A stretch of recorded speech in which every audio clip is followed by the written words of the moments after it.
Avant d'entrer au cœur du sujet, je dois d'abord remercier toutes les personnes qui se sont exprimées, le président du Centre Edmond Flegg, vous-même, madame, professeur Sobol, pour pas seulement les mots qui m'obligent, mais pour votre sens de l'hospitalité. Vous savez, ce que l'on fait ensemble ne dépend pas de ce que l'on annonce, mais de ce que l'on vit ensemble. La manière d'accueillir, de partager le temps,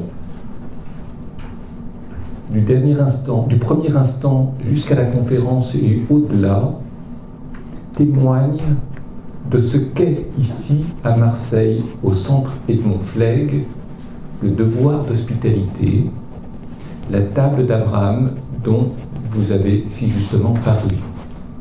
Et pour cela déjà, je voulais vous remercier. J'ajouterais qu'entrant dans cette salle, regardant les murs, ce que j'ai vu, c'est-à-dire la manière de décorer la salle suffisamment, mais pas trop, joliment, mais pas kitsch, pour dire ce qu'est l'hospitalité, atteste du sens que vous donnez à la table d'Abraham, à l'accueil, au partage entre hommes et femmes différents, sinon ce n'est pas du partage, ce n'est pas de l'accueil. Et pour cela, je suis sensible et surtout heureux d'être ce soir à Marseille au Centre Edmond Flegg. Autre chose encore, lorsque nous parlons d'hospitalité, il y a dans chaque religion des grands principes qui font de cette religion la plus belle des religions et qui, par exemple, sur le terrain de l'hospitalité, annoncent un comportement a priori exemplaire. Et pourtant, les religions ont beaucoup de mal à être hospitalières entre elles. Et ce que je souhaiterais, au-delà des mots entendus, au-delà des conventions de langage, c'est que le devoir d'hospitalité des religions entre elles ait autant d'importance que l'on en donne dans chacune des religions aux lois, aux rites, aux règles intra-religieuses. Autrement dit, que le devoir d'hospitalité ne soit pas considéré comme moins important vis-à-vis des autres religions que le devoir auquel on s'astreint pour être un bon juif, un bon chrétien, un bon musulman, pour ne parler que de ces religions monothéistes. Autre chose encore. Et avant de commencer cette intervention et de répondre à vos questions, je ne peux pas ne pas vous dire combien non seulement je suis bouleversé, mais beaucoup plus que bouleversé. Je pense que ce qui se passe au Proche-Orient avec la destruction d'une population chrétienne qui est témoin de la langue, de la vie de Jésus, doit et devra toucher infiniment d'autres religions que la religion chrétienne. Et pour ma part, je ne parlerai que des Juifs. Nous vivons avec la destruction de ce christianisme en Irak et en Syrie quelque chose qui est un tournant d'une civilisation. La destruction de quelque chose qui est fondateur d'une religion qui est en train de disparaître sous nos yeux. Je ne dis pas dans une indifférence générale, mais presque. Presque. Et les Juifs, qui si souvent ont été mis dans les fossés de l'histoire, ont été déconsidérés, pour ne pas dire parfois anéantis, ne peuvent pas être les derniers à témoigner, à soutenir, à agir pour qu'il n'arrive pas la même chose chez des chrétiens qui ont construit l'histoire de cette Église et de ce peuple. Je voudrais, en m'approchant du sujet, la table d'Abraham. Ce que l'on attend de moi, c'est plusieurs choses. La première, c'est une parole de rabbin. Et je vous remercie, Madame, d'avoir rappelé que ce sont les rites, l'accomplissement des rites religieux qui fondent la transmission. J'ajouterais, à condition que l'accomplissement des rites soit toujours accompagné, et ce de manière concomitante, d'études et d'études de la tradition rabbinique.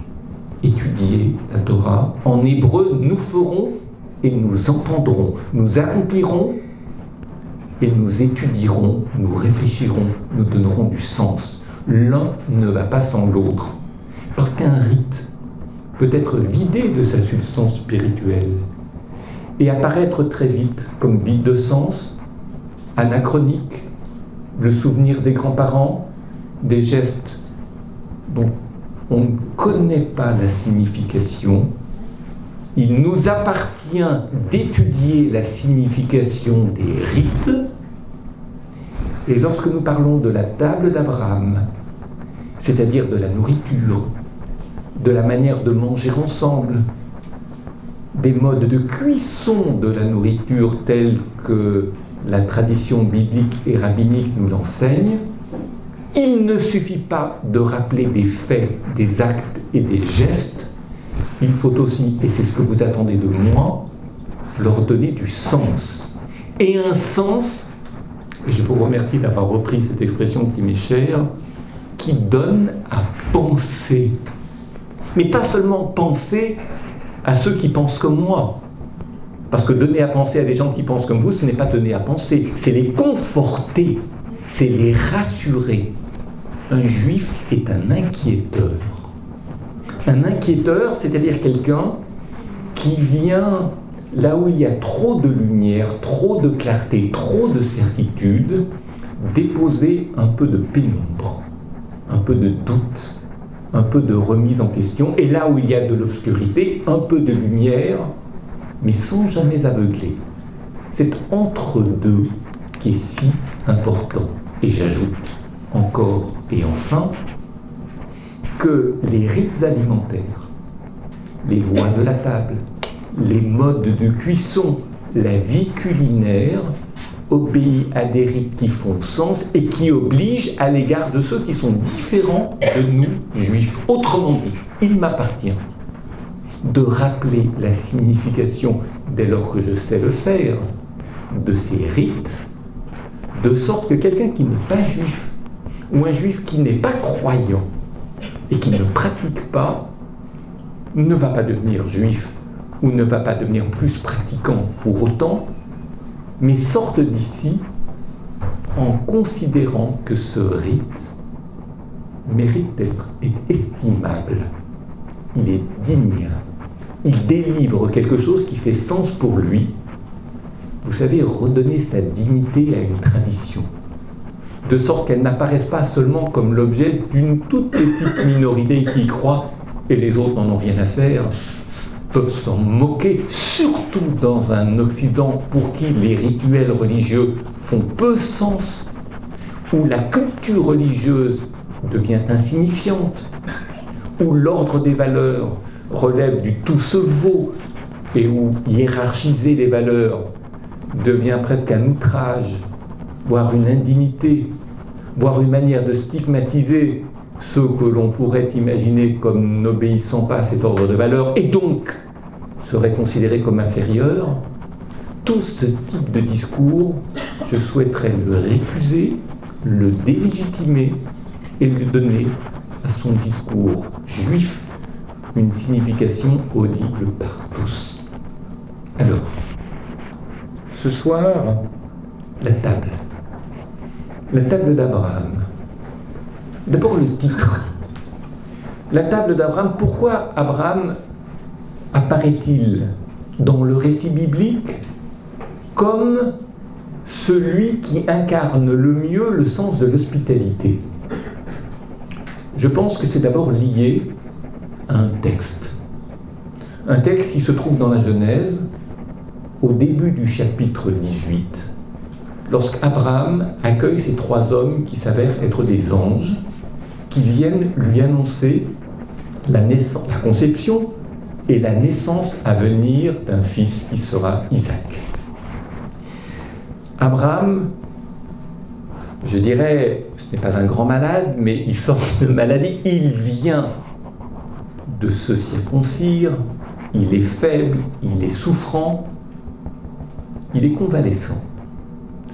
Et cela se passe dans un lieu extrêmement chaud. Il lève les yeux, il voit ces hommes, il va vers eux, il n'est plus du tout convalescent, il apparaît comme l'homme qui ne perd pas un instant pour aider, pour se soucier, pour donner du bien-être à ces 3 hommes qui sont des anges. Et la tradition rabbinique va beaucoup jouer sur le mot homme et sur le mot ange. Est-ce qu'il savait que c'était des anges? Croyait-il que c'était des hommes? Ça n'a aucune importance. S'il avait su que c'était des anges, vous savez, on accueille des anges comme on accueille des rois. Donc on n'a pas de mérite à accueillir un roi. Parce que si je reçois un roi à la maison, je vais me mettre en 4, et ma femme surtout, pour que le statut de roi sera à aucun moment perdu de vue. Donc on est sans mérite. C'est une quasi-obligation. Si ce sont des hommes, on peut effacer le devoir d'hospitalité, oublier de l'accomplir.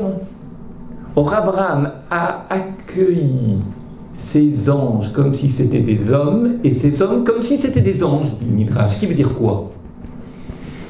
Il a accueilli ces hommes comme si c'était des anges. Autrement dit, chaque homme qui passait par là était considéré comme un ange, comme un roi. Il a accueilli ces anges comme si c'était des hommes, parce que si ce sont des anges, les anges n'ont pas de besoin physique. Donc ce n'est pas la peine de leur offrir l'hospitalité en termes de nourriture, effacer leur fatigue, puisqu'ils n'en ont pas. Et il les a traités comme des hommes. Autrement dit, ce n'est pas parce que c'était des anges qu'il ne s'est pas donné la peine de les accueillir comme on accueille un homme avec ses besoins. Il ne faisait pas de différence entre les forts et les faibles, entre les puissants et les fragiles, entre les riches et les pauvres. Tel était Abraham. C'est ce qui fait de lui le père des peuples monothéistes, en tous les cas ceux qui se réfèrent au livre, c'est-à-dire la Bible. C'est ce qui fait de lui le symbole de l'hospitalité, de l'accueil, du partage à l'égard de tout un chacun, sans sélection, sans discrimination. Jusque-là, ce ne sont que de belles paroles, et ces belles paroles caractérisent Abraham. Mais, ce qui est surprenant, c'est que, accueillant ces anges, dont on ne sait pas s'ils pensaient que c'était des anges ou des hommes, il s'adresse, j'allais dire, à l'universel. C'est-à-dire qu'il s'adresse à des gens qu'il ne connaît pas, dont il ne connaît pas les besoins. Or, quel a été le souci d'Abraham? De les nourrir, certes. La description du repas est faite par le texte biblique. Mais en les nourrissant, il avait une arrière-pensée. Il voulait leur faire connaître le divin. Autrement dit, les inviter très délicatement, non pas à le remercier, lui, Abraham, mais au travers de lui, celui qui nourrit les êtres humains, celui auquel les croyants considèrent qu'ils doivent tout, à savoir le Tout-Puissant. Donc, il a profité de ce moment d'hospitalité, d'accueil et de partage autour de la nourriture pour les éveiller à la transcendance et donc souhaiter qu'il remercie le Tout-Puissant.